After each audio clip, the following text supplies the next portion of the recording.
Well, welcome. This is my podcast, and I have a wonderful guest here with me today, Rob Douglas, who's calling in from Florida. So, today we're going to be talking about sacred space, setting intentions, and we had a good practice before we started, which is good.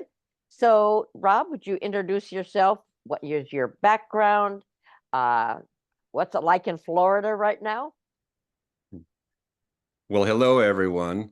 Um, Rob Douglas from Portland, Oregon, originally, Northwest, and some of the wonderful connections for several decades with doing healing work and energetic work, meditation, and sometimes even a little life coaching. Very good. Um, I've been in Florida about 8 years now, which was a very interesting part of the journey. And here I am holding space in an area where a lot of this stuff is considered a bit woo-woo and out of normal. So doing some pioneer work here. And it's about a lovely 90 degrees, perfect for swimming weather Oh, wow. for About those who seven, have it. yeah, 77 degrees here, which I love that temperature. So, what is your definition of sacred space?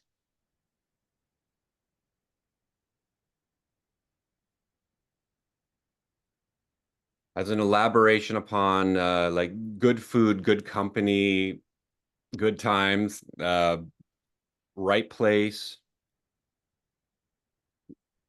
right intention, and just holding a sacred container of mindfulness. This is a psychological exercise, not just a physical one. We have physical components, we have emotional components, mental components, spiritual components, and they all have to ideally be set in the right focus so that we can maintain the proper intention within the container we have. Like doing an interview, we don't want to be interrupted by outside influences. We want to be in a good space where we have a clear mind. And in other cases, we hold space for other people. Right, It could be in our audience. It could be people that we're doing sacred work for, whether it's healing. And I've am versed with a lot of that because I've done with group dynamics as well as just one-on-ones or with people. And we're not right, limited by time or distance. And that's the other thing too, is sometimes in holding sacred space requires time, not just space, but time. Holding intention for someone, like when we do meditation, right, do prayer requests and other things. Um, it's fascinating all the different aspects that go into that, and the more we work it over time, the more we realize how important this is. Uh, when we, as say the coordinator or is in charge, we have a special responsibility to those that we service and to ourselves, and to be in the right frame of mind to right, help us keep focus at all times. When we tap into our intuition guides us. We use our inner senses, not just our outer senses, which is what most of us use, but we use our inner senses that help us to know and understand what's happening at a level that's not always obvious with the outer senses, right? right. So, And this for each of us, we have our inner sense. For example, I use my feeling. I'm a feeling sensitive. So when I get an insight, it usually comes through my feeling, a gut feeling. Uh, so I trust that because I've used it for so many years. However, intentionally, I can put my hand over my high heart and just know when I do that, it feels really good. In German, they have a word called Gemütlichkeit, which means well being. So when I touch my high heart, I have the feeling of all is right with the world. And then I connect it with my pineal gland in the center of my brain cavity. And those two combined, I just, it just, it puts me in the zone. I'm yeah, in, I'm in the now, right here, right now. Nothing else matters. But yet I feel like I have a bubble around me so that nothing can interfere. Before we started, you were talking about you have relatives. So to find that space where they can't come in, and if they do, it's not going to interfere with our conversation. Absolutely. Um, I love the way that you put it.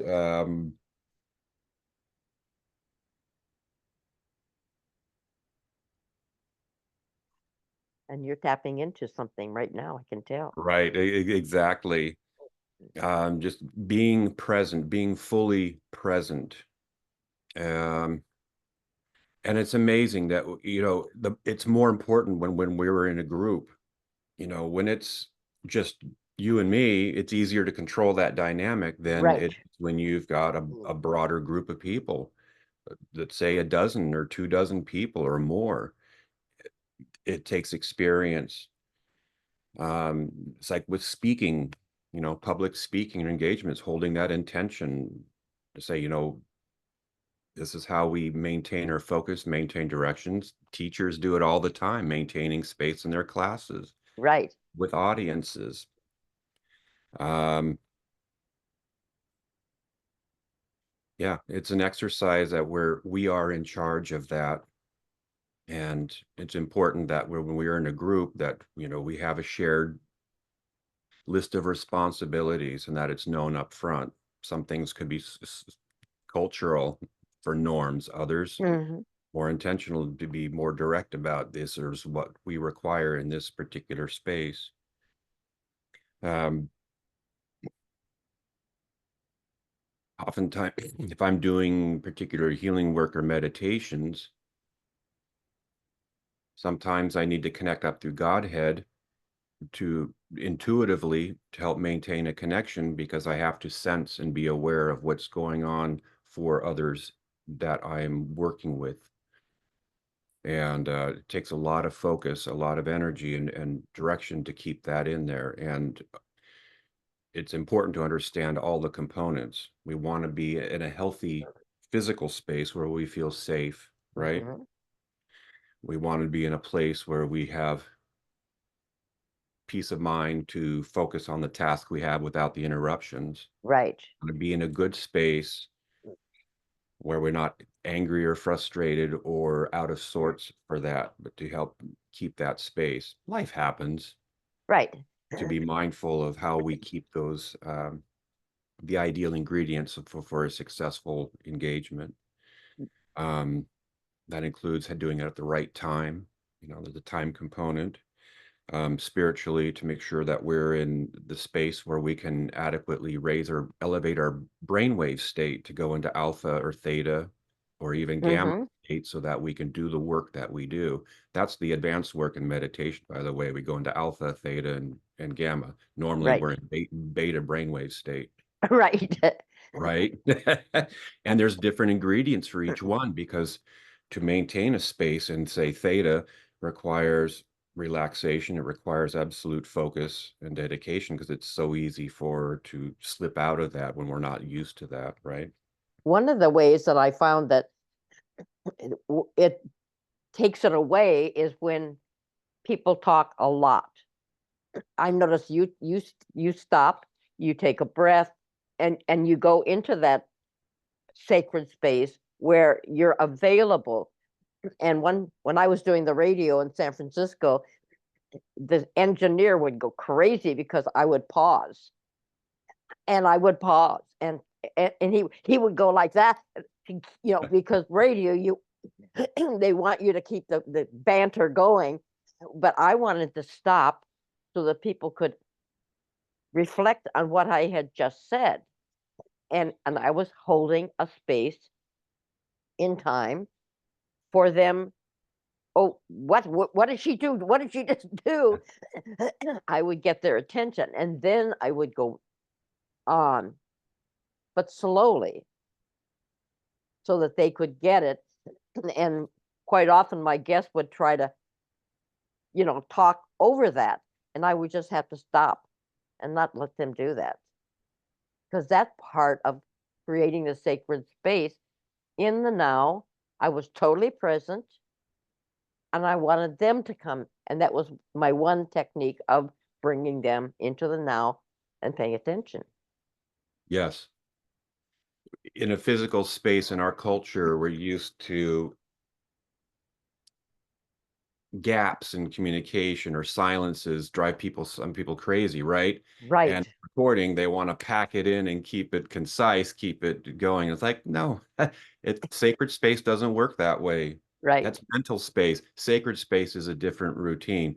We need those gaps. We need the silence to help us keep our focus and to be aware of what's going on. Our intuition will serve us to say, hold for a moment.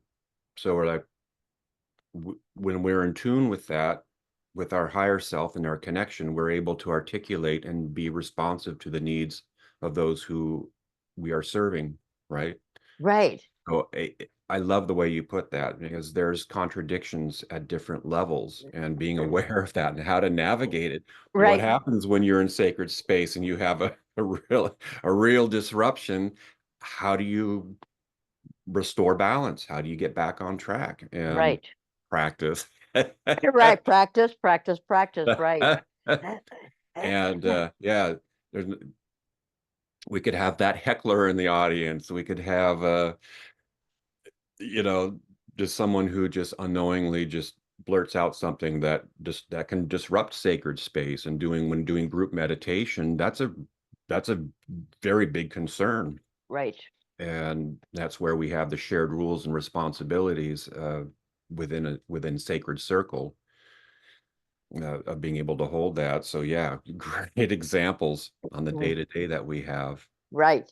And one of the ways also is to take a deep breath and then hold it until you can't hold it anymore. And then you breathe out until you can't breathe out anymore.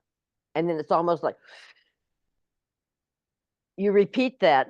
It puts you into that altered state of sacred space. I always like to use the techniques, practical ways of doing this because I can talk all day long about it, but until I take you with the breath, breathing in, hold it, breathing out, and repeat. Right. Another interesting, another technique that has come to mind recently is adding another break after you've exhaled, hold it for another few seconds before then starting it up. Right. And breath work is so important as it is in the different yogas, traditions.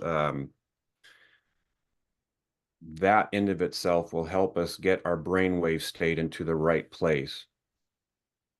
Rhythmic breathing, exhaling.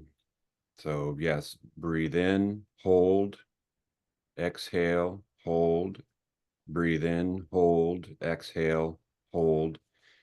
Every 3 or 4 seconds in that little journey. That helps keep us in with all of the research that helps really keep us in that. There are a lot of folks have a difficult time meditating because the monkey mind always wants to Oh, yeah.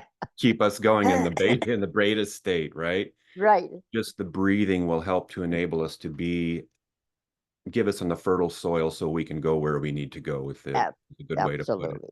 Right. Yeah. Now, it's also a location, location, and location.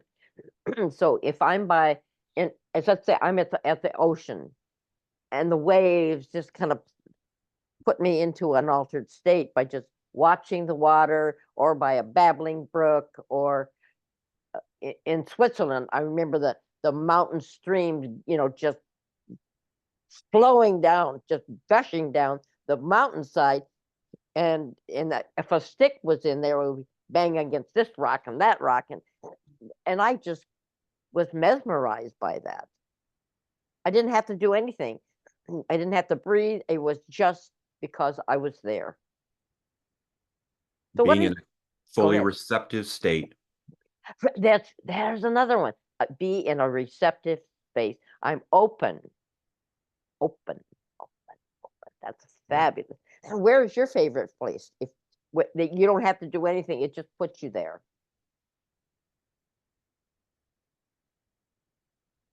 One of the most fascinating psychological techniques has been known for a long time is looking at our rational, logical thinking, often attributed originally to like left brain thinking, and then the intuitive, which is the receptive, feminine inflow of information, being receptive. We have both aspects of that mind, and that is where mind techniques of intuitive mastery is important, because we're so used to being in our left brains here in the American culture all the time that we dismiss our gut instincts, the intuitive sensing instincts. So if we learn how the little techniques of distracting our rational, logical minds with some mundane task, we can get to a space where we can just be receptive and letting the inflow happen. It's like the rational brain becomes a stopcock for the flow of what comes through from Godhead, from sacred source that inspires us in all of our non-physical senses.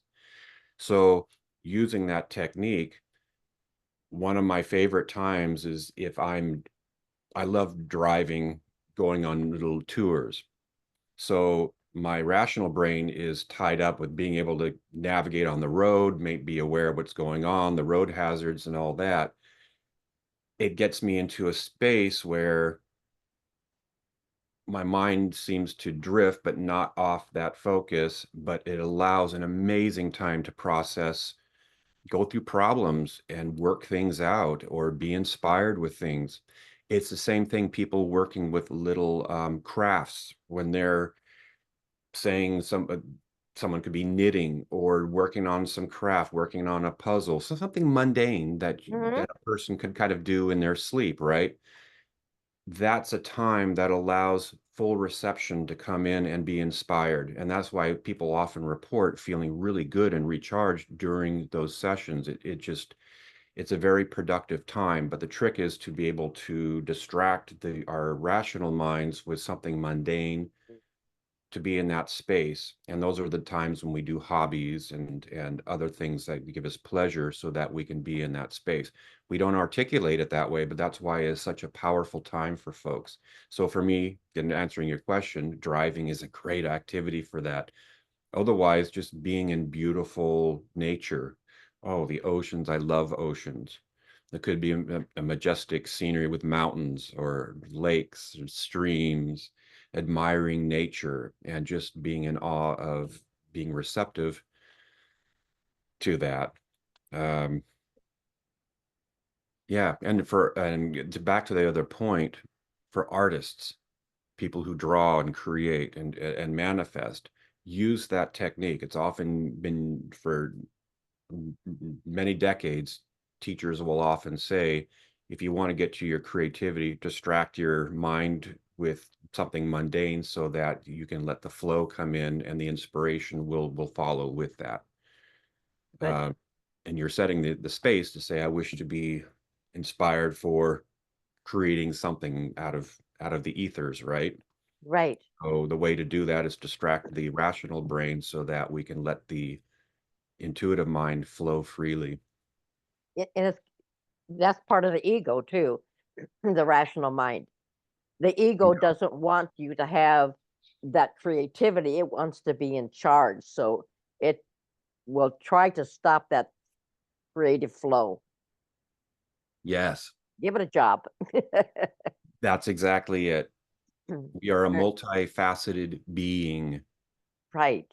We don't often discuss it in those terms. We have our physical body, but we have our emotional body, which at times it is irrational. Our emotions can be irrational. It's not following the usual rules. It's its own entity. And so we have to learn how to placate our emotions, our ego, so that we can say, all right, let's enjoy this journey together by bringing it all in. And then when you Combined, have yeah, a spiritualized component into that, that's another very deep, powerful part. So you've got all these parts you're trying to bring together and to synchronize so that you're on the same page. right, When it's not, that's when sacred space just goes away. And right. yes, So if someone wants to get in touch with you, because I have no idea how many people watch the podcast. It's on my website, eugeneintuitive.com. How can people get in touch with you? from those in the know, with people I know, I am slowly working on rebuilding a website called chakramd.net. What was that again? CAKRAM as in Mike, D as in David, .net. .net. Very good. It's an Repeat that. extension of building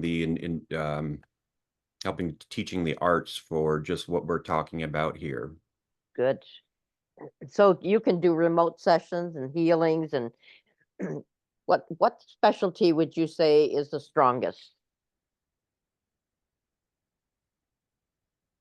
My ability to work with energy manifestations. It could be also space, clearing spaces of component or of aspects that are not healthy for an environment. Could be ghosts or spirit energies of a place that are not conducive, being able to redirect those energies, Oh, something that's more harmonious. Working with the bioenergetic components of a person's body, what we call chakras, meridians. I could do that remotely. I'm not limited by time or distance. right. And so, yeah, that's the focus. And then ultimately working on, as you and I have been in the program for quite some time, being able to work on elevating our brainwave states, take advantage of letting our intuition flow and the different techniques that are there. And that'd be something that would worth fun talking about later too. Yeah, it would be. Oh, so many topics we could dive into. I call it spelunking. Yes. Yes. Okay, yeah. Looking into the cave of the unknown. Oh yes, and we are the unknown. We came here and we've forgotten what our purpose was. And I'm doing a lot of work right now of helping people find what was their purpose. Why did they come here? And and some people just look at me like, well, I'm here. I don't know. And that's the answer. I don't know. And so that I help them to spelunk. Good.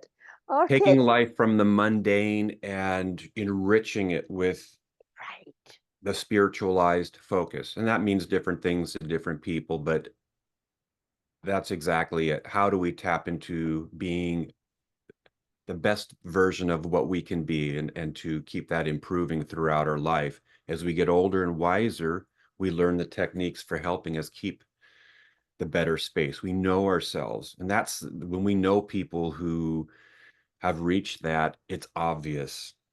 Life Right. takes on a whole different level of excitement when a person is engaged and aware of who they are. And that is it's very enriching. It is. And it the byproduct of that is to be happy and content Yeah, and no one can push the buttons. And if they do, what was that about? You know, right. I'm moving on. I'm not gonna let them plug me in on anything because life is short. And I'm here to integrate whatever I'm learning to be able to turn around and pass it to someone else. Yeah. Maintaining sacred space is ongoing It in our is. lives, right? That's an example of maintaining consistent sacred space throughout our life so that the life's upsets and disruptions do not take us away from our greater focus of being the best version of who we are. Wow. Couldn't say it better myself. Thank you, Rob, for coming on the podcast with me. And we have a new topic now. We can come back at a later time. So thank you very much. Judith, thank you. It's been a pleasure. Okay, Keep well, everyone. that's right. Okay, we'll talk to you the next time. Bye.